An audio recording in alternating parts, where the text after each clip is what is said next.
Donc bonjour à toutes, bonjour à tous. Donc je vais vous parler on va dire une vidéo hommage au football néerlandais. Alors hommage entre guillemets parce que bon, on peut rendre un hommage aux gens vivants, mais en tout cas cette équipe elle est pas morte, donc c'est un hommage entre guillemets à tout ce qu'ils ont fait, à tout ce qu'ils ont fait dans le passé, parce que ils vont bientôt jouer contre l'équipe de France. Donc j'ai trouvé que c'était une très bonne occasion pour rendre hommage à ce football qui a fait vibrer toute l'Europe durant longtemps et qui sûrement continuera à le faire pendant encore de nombreuses années, je pense.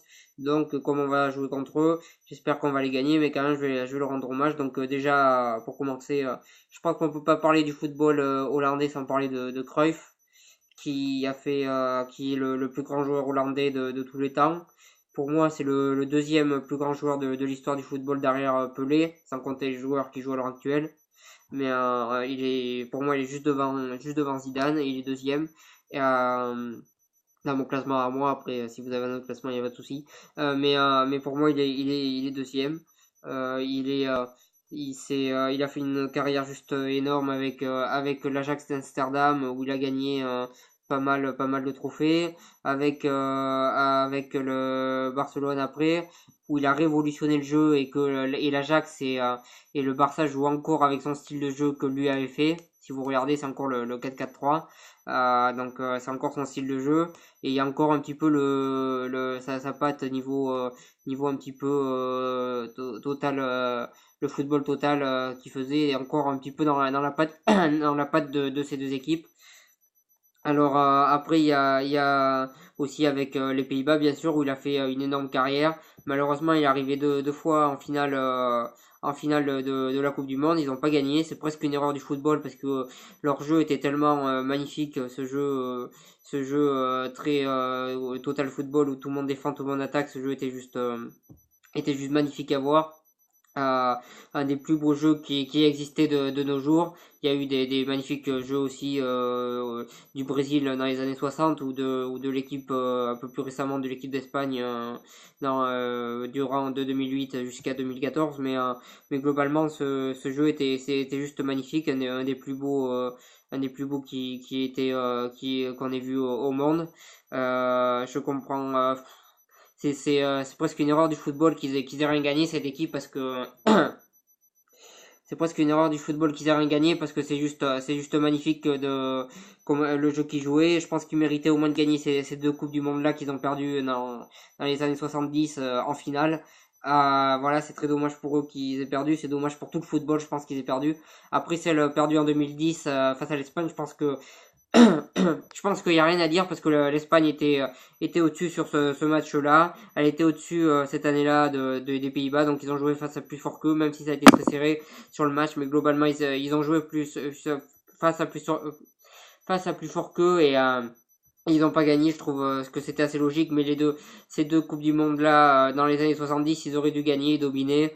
Voilà, ils ont gagné finalement qu'une seule coupe d'Europe, les Pays-Bas, ils ont que ça en palmarès, alors qu'ils méritent tellement mieux. C'est la plus grosse, sans vouloir être méchant, c'est la plus grosse erreur qui est peut-être dans le football.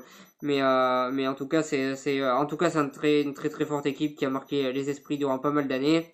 Aussi durant la période Robben, Schneider et tout ça. Donc récemment, la Coupe du Monde où ils finissent troisième. Après, ils avaient également fait une bonne en 2010 où ils vont en finale. Donc et un très bon Euro 2008 où ils nous mettent 4-1. Où on avait été ridicule, on était vraiment au plus bas cette année-là et avec une triste équipe entraînée par Domenech à l'époque. Mais en tout cas, il nous avait fait voir un petit peu, on va dire, il nous avait fait voir un petit peu ce qu'était le football. Voilà. Mais à charge de revanche, d'ailleurs, au prochain match. Non, mais c'était juste exceptionnel. Après, il y a eu l'Ajax d'Amsterdam qui a gagné pendant 3 ou 4 années de suite, je crois, je sais plus. Ce qu'on voit que de nos jours, c'est pratiquement impossible parce que personne arrive à gagner la Ligue des Champions deux fois d'affilée. Eux, ils l'ont fait plein de fois de suite. Ils ont gagné plein de Ligues des Champions. Ils ont marqué à jamais l'histoire du football. C'est le plus grand club hollandais en termes de palmarès. C'est juste exceptionnel ce qu'ils faisaient. Voilà, il y a encore la patte du 4-4-3 de l'époque d'ailleurs qui est dans l'équipe.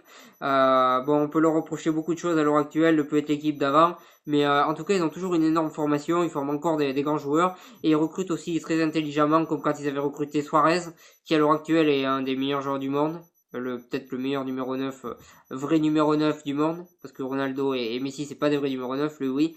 Ils avaient aussi Ibrahimovic, qui à l'heure actuelle a fait quand même une belle carrière, voilà, honorable. Voilà.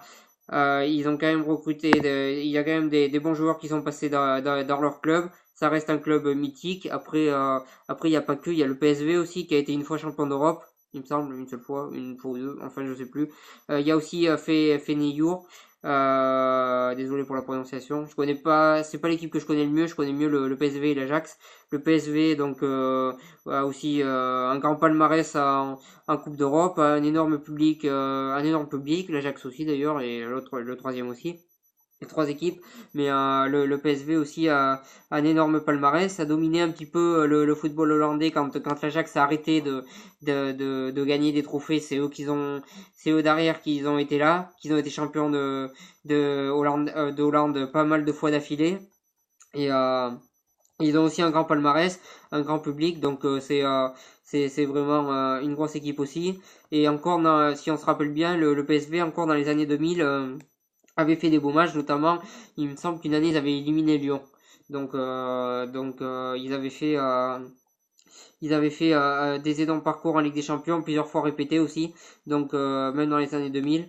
Donc ça reste d'une très grand palmarès aussi. Donc même le championnat hollandais, je sais qu'il est très peu regardé, mais si vous le regardez, déjà il y a un Français qui est très bon, qui joue dans l'équipe de France Espoir, qui est à l'heure et qui est très efficace, qui est un des meilleurs attaquants dans le championnat d'Hollande, qui est sûrement un très bon attaquant à suivre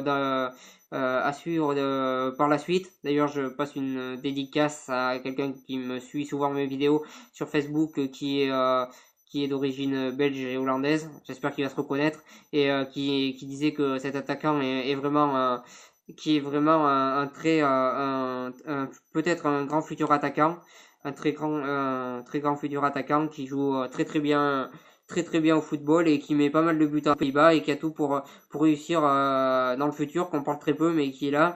Donc voilà sur lui. Voilà sur le football hollandais qui est juste un football qui était au niveau qui était d'un très grand niveau à l'époque, qui est très grand niveau récemment, qui là a fait une grosse chute avec cette non-qualification à l'Euro. Mais attention, il va falloir faire attention à cette équipe parce qu'elle est jeune, parce qu'elle s'est renouvelée, parce que contrairement à ce qu'on dit, ils ont une très bonne formation et pas une formation, je sais pas. On a critiqué leur formation, je crois qu'on peut tout critiquer sur eux, mais c'est la dernière chose que je critiquerai, moi, c'est leur formation qui me semble juste très bonne. Donc en tout cas, attention à eux. Moi, j'espère quand même qu'ils vont perdre contre les Français. Je vais pas vous cacher, hein. Allez les Bleus. Mais en tout cas, je voulais honorer cette équipe qui mérite d'être honorée et voilà et passer un message à tous les Hollandais que c'est vraiment un pays qui respire le football et c'est une manière de les honorer, une manière humble et honnête, on va dire. Mais j'espère que vous avez aimé cette vidéo sur les Pays-Bas. Donc je sais qu'il y en a qui vont râler parce que j'ai fait sur les Pays-Bas et pas sur un autre pays. Donc à la limite, commentez et dites si vous voulez si vous voulez que je vous fasse un résumé, même écrit en commentaire. Si vous voulez que je vous fasse un résumé sur le pays que vous voulez, voilà, mettez en commentaire. Bon, si je connais rien sur le pays footballistique, là, je vais rien mettre. Si je connais, je vais mettre ce que je connais. Mais si vous voulez que je fasse un débrief sur un pays parce que vous aimez bien râler, globalement, je sais, donc ça va râler forcément parce que j'ai fait sur les Pays-Bas. Donc j'aurais fait sur un autre pays, ça aurait râlé aussi. Mais en tout cas, j'avais envie de le faire sur les Pays-Bas parce qu'ils ont gagné. Parce qu'ils vont jouer très prochainement contre la France et un petit peu parce qu'on dit que je suis mauvais perdant, mais moi je suis mauvais perdant, mais je sais voir les qualités de mes adversaires et je connais leur palmarès, ce qui est pas forcément le cas de tout le monde. Donc c'était ça que je voulais faire passer comme message et je voulais aussi faire passer le message que le Pays-Bas a a une très grande histoire footballistique, que ça reste un très grand pays du football et que faut pas l'oublier. Donc voilà, c'est ce que j'avais à faire passer. Donc je vous dis bonne continuation. J'espère que vous avez aimé cette vidéo. N'hésitez pas à partager, à liker, à en parler autour de vous. Donc n'hésitez pas. Et puis je vous souhaite bonne continuation et allez les Bleus quand même parce que je vous le dis maintenant, les Hollandais gagneront ce qu'ils veulent, mais contre nous ils gagneront pas. Une continuation, allez les Bleus.